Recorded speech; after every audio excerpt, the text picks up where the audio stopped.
Hi, everyone. We are often startled, amazed, perhaps astounded at the number of royals, kings, queens, princes, princesses, and many others that are enrolled in the great catalog of the saints of the Holy Orthodox Church.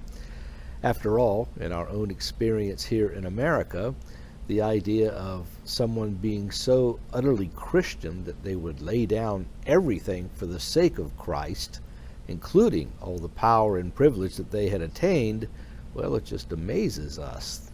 We can't even comprehend such a thing in this country.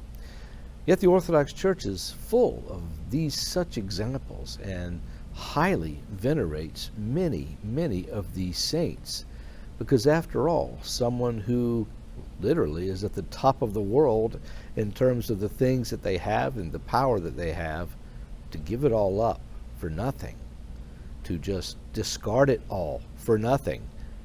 But yet, it's not for nothing. It's for the sake of our Lord Jesus Christ, who, of course, is everything. And many of these rulers knew that and acted accordingly. Well, today we celebrate on August 28th one of the great Georgian queens who did something very similar to what I've just described. Her name is Shushanik, and she was Queen of Georgia.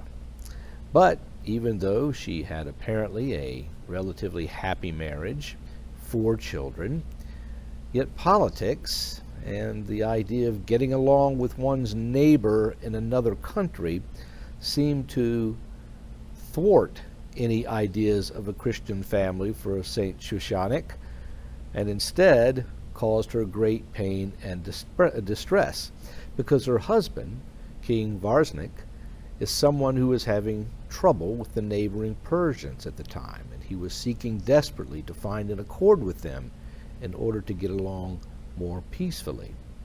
Well, in this case, getting along peacefully meant that he had to go to them, give up his Christianity, basically become a worshiper of fire, and deny everything that Saint Shushanik had worked so hard to instill in her family.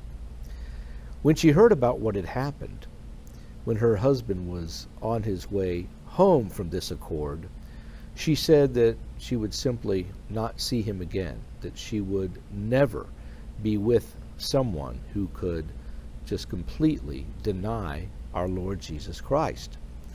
Even her spiritual father, who came to her, said, "Look, this is going to be very problematic for you. This man is going to cause you a lot of grief. Are you willing to go down this road?" And she said, "Absolutely, I am. I want nothing to do with him." Well, he finally did come back, and she would not go to the palace to see him. She left the palace and hid herself away. And finally he sent his brother and Shushanik's sister-in-law to come and find her and beg her to come back to the palace. And she continued to refuse, but ultimately she said, "Okay, I will come back. I will come back with you." And so Varsnik invited all of them to a dinner one night. And yet Shushanik was very hesitant at the dinner. He wanted nothing to do with her husband. She wanted nothing to do with him. And because of this, he was quite distressed. And yet she said, "Look, I don't care what it costs me, what harm comes to me. The fact that you have denied Christ, the fact that you have turned your back on your Creator," as she says, means that I can have nothing to do with you ever again. Well, Varsnik was quite angry at this, and he ended up beating Saint Shushanik mercilessly. And then he took her and he threw her into a prison, waiting for her to give way. And yet, for 6 years in that prison, she would not give in. In fact, her spirituality attained such a high degree that her prayers cured many people, and it said that those who were childless were all of a sudden able to conceive children. And so finally, at the time of her repose, she asked to be buried right at the spot where her husband, had thrown her out of the palace. And indeed, that is what happened.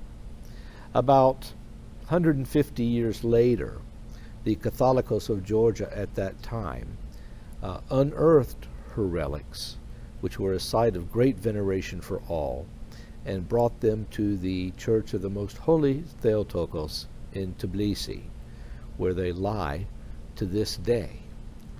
So we see that even the great things of this world and all the conveniences and power that they bring ultimately are to be counted as but dust when considering that it would cost you the grace of our Lord Jesus Christ. She knew this. She understood this well, and that which her parents had instilled in her lasted her to the end of her days.